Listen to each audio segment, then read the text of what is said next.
चलिए, तो आप लोग इससे पिछले क्लास में देखे थे कि किसी अभिक्रिया की कोटि कैसे निर्धारित की जाती है।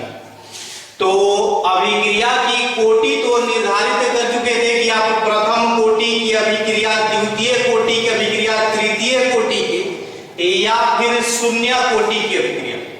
आज उसी कोटि में हम एक देखेंगे भिन्नात्मक कोटि की अभिक्रिया, जिसमें वो न तो प्रथम होगा, न ही द्वितीय होगा, न तृतीय होगा और न ही शून्य कोटि की अभिक्रिया। तो कैसे, तो चलिए आइए उदाहरण देखते हैं। पहले एक अभिक्रिया बोर्ड पे दिखाई दे रहा है आप लोगों को अभिक्रिया, जिसमें H2 और I2 संयोग करके HI का निर्माण कर रहे हैं। इसके लिए वेग समीकरण क्वेश्चन में ही दिया गया। ध्यान दीजिएगा कि वेग समीकरण क्वेश्चन में ही दिया गया और पूछ रहा है कि इस वेग समीकरण से आप कोटि बताइए कि कोटि क्या होगा। तो जैसे यदि मान लीजिए कि ये वेग समीकरण नहीं दिया रहता, तो कल के वीडियो में आप लोग देखे थे इससे पिछले क्लास में कि हमें किसी अभिक्रिया के लिए वेग समीकरण निकालना पड़ता। तो वेग समीकरण जब निकालते थे तो वेग समीकरण इस अभिक्रिया के लिए आप ऐसे निकालते, वेग समीकरण इक्वल टू के वेग स्थिरांक है, ऐसे निकालते, H2 निकालते और I2 इस तरह से आप निकालते। तो इसमें क्या होता कि इसका आप पावर देखते कि इसका पावर 1 है, इसका पावर 1 है और दोनों को जोड़ देते थे कोटि के लिए। लेकिन आज हम क्या कर रहे हैं कि इस अभिक्रिया में वेग समीकरण ऑलरेडी दिया हुआ है, तो आपको वेग समीकरण निकालने की आवश्यकता नहीं है। और कोटि जानते हैं कि कोटि किसे कहते हैं।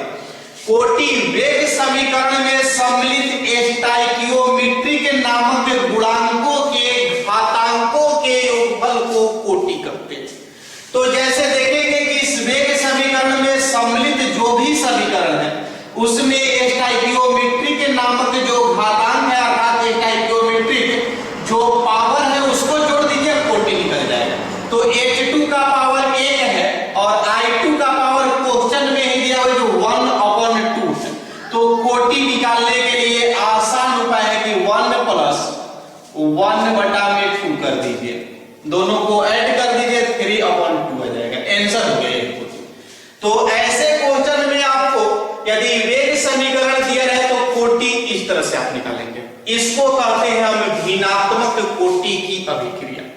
न तो प्रथम है, न द्वितीय है, न ही शून्य है, इस तरह से। अब क्वेश्चन नंबर 2 ऐसा ही देखिए, एक और दिया हुआ है CO + Cl2 से बन रहा है COCl2 के लिए वेग समीकरण कुछ इस प्रकार से दिया गया, क्वेश्चन में ही दिया गया। तो जब क्वेश्चन में वेग समीकरण दिया गया तो आपको वेग समीकरण निकालने की अलग से आवश्यकता नहीं होगी। बस करना क्या है कि इनका पावर देखिए, CO का पावर 1/2 है और प्लस Cl2 का पावर कितना है 3/2। दोनों को ऐड कर दीजिए, 2 का एलसीएम ले लीजिएगा, 2 और 1 और 3 ऐड कर दीजिए, अर्थात आ जाएगा 4/2, अर्थात इस अभिक्रिया की कोटि होगी 2। तो इस तरह से भी आप कोटि निकाल सकते हैं यदि वेग समीकरण दिया रहे तो। यदि नहीं दिया रहे तो फिर आप पिछले क्लास में जैसे कोटि निकाले थे वैसे ही निकाल सकते हैं। तो चलिए इसका स्क्रीनशॉट आप ले लीजिए, आगे बढ़ते हैं। हाँ, तो आगे देखते हैं हम 9वें कोटि के अभिक्रिया के लिए वेग स्थिरांक का मात्रक निकालना। तो 9वें कोटि की अभिक्रिया के लिए वेग स्थिरांक का मात्रक कैसे निकालेंगे। चलिए इसके लिए क्या करते हैं कि मान लेते हैं कि माना कि कोई रासायनिक अभिक्रिया इस प्रकार से Na से प्रोडक्ट कोई बन रहा। आप जानते हैं कि प्रोडक्ट से हमें मतलब नहीं है, अभिक्रिया वेग समीकरण सिर्फ रिएक्टेंट से मतलब।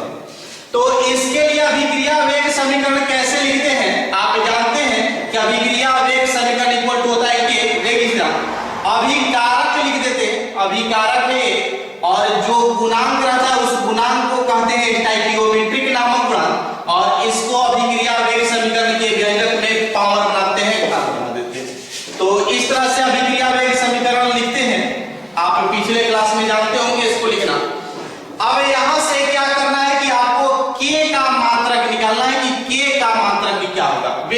जाएगा। तो चलिए a का पावर जो n है इधर गुना में है, इधर लाइएगा तो क्या होगा, भाग में हो जाएगा। तो इसे लिख सकते हैं ऐसे k इक्वल टू अभिक्रिया वेग समीकरण, या अभिक्रिया वेग भी सिर्फ लिख सकते हैं, अभिक्रिया वेग समीकरण लिखे या ना लिखे कोई बात नहीं, अपॉन क्या हो जाएगा a के पावर n। अब अभिक्रिया वेग का मात्रक यहां से रखेंगे। तो आप जानते हैं कि पहले क्लास में अभिक्रिया वेग का मात्रक क्या निकलवाए होंगे, इसका मात्रक होता है mole litre inverse into second inverse. इस तरह से होता है अभिक्रिया वेग का मात्रक। अपन आते हैं अब नीचे, a है, जानते हैं कि a है अभिकारकों की मोलर सांद्रता। तो मोलर सांद्रता का मात्रक आप जानते होंगे, मोलर सांद्रता का मात्रक होता है मोल लीटर इनवर्स। इस तरह से रख सकते हैं, a है अभिकारक, अभिकारकों की मोलर सांद्रता और मोलर सांद्रता की मात्रक होता है मोल लीटर इनवर्स। तो इस तरह से इसे लिख सकते हैं, और पावर है n तो n दे देंगे आप। चलिए इसे स्क्रीनशॉट ले लीजिएगा, आगे बढ़ते हैं। तो आगे चलते हैं, इसे थोड़ा सा सॉल्व कर लेंगे। इसका जानते हैं कि मोल लीटर इनवर्स इसका पावर 1 है, और आप अच्छी तरह से जानते हैं कि जब पावर जब बेस सेम रहता है और बटा में रहता है तो पावर घट जाता है। तो यहाँ भी आप देख रहे हैं बेस के रूप में मोल लीटर इनवर्स है और नीचे भी मोल लीटर इनवर्स है। इसका पावर 1 है, इसका पावर n है। तो बेस सेम है तो पावर निश्चित रूप से घट जाएगा। तो इसे हम लिख सकते हैं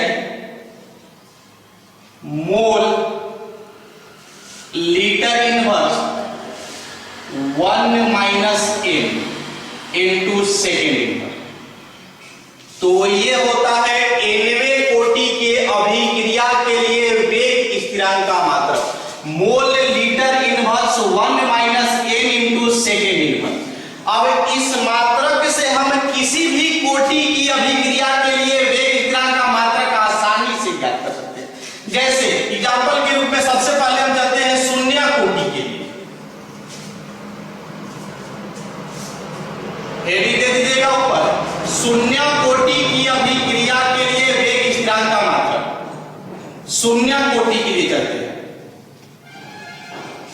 तो शून्य कोटि के लिए चलिएगा। तो शून्य कोटि में क्या करना है, जैसे ये nवें कोटि के लिए आप लोग क्या लिए थे पहले, ऐसे लिए था अभिक्रिया Na से प्रोडक्ट बन रहा है। तो यहां पे कोटि था उसका n। अब क्या किए हैं, यही कि शून्य कोटि के अर्थात कोटि क्या n बराबर क्या कर दिए हैं आप 0 कर दिए। तो इसमें n बराबर 0 रख दीजिए, शून्य कोटि के लिए मात्रक आ जाएगा। तो इस तरह से रख दीजिए आप mole litre inverse 1 minus n के जगह रख दीजिए 0 इनटू सेकेंड इनवर्स, और यही 1 माइनस 0 कीजिएगा तो 1 ही हो जाएगा। तो इसका मात्रक हो जाएगा mole litre inverse second inverse. तो ये हो जाएगा शून्य कोटि की अभिक्रिया के लिए वेग स्थिरांक का मात्रक। इसी प्रकार से आप आगे प्रथम कोटि के लिए निकाल सकते हैं, किसी भी कोटि के लिए निकाल सकते हैं।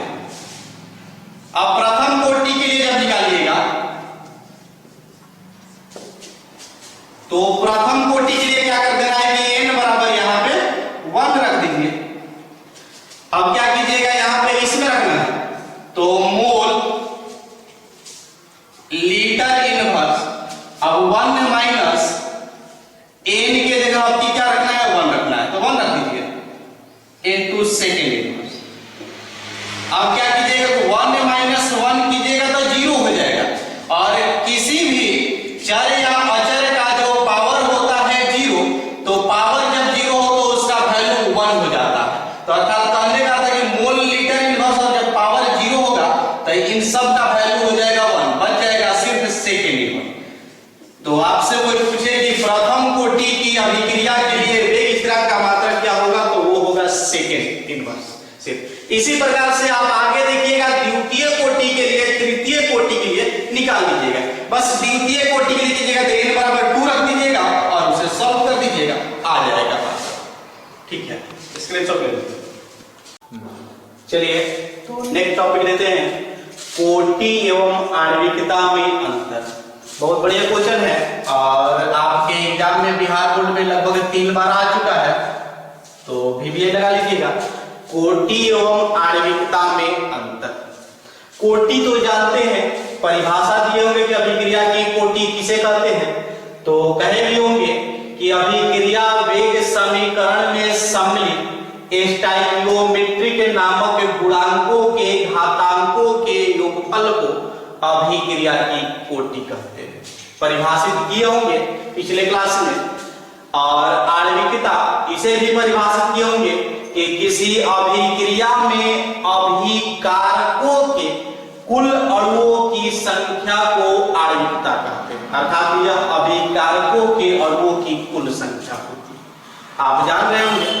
अब आगे है कि दूसरा, इसे प्रायोगिक रूप से ज्ञात किया जाता है। प्रायोगिक मतलब कुछ प्रैक्टिकली रूप से। प्रैक्टिकली कैसे? जैसे कोटि क्या होता है कि कोटि का सबसे पहले अभिक्रिया वेग समीकरण लिख लेते हैं और वेग समीकरण को देख के और कोटि ज्ञात कर लेते हैं।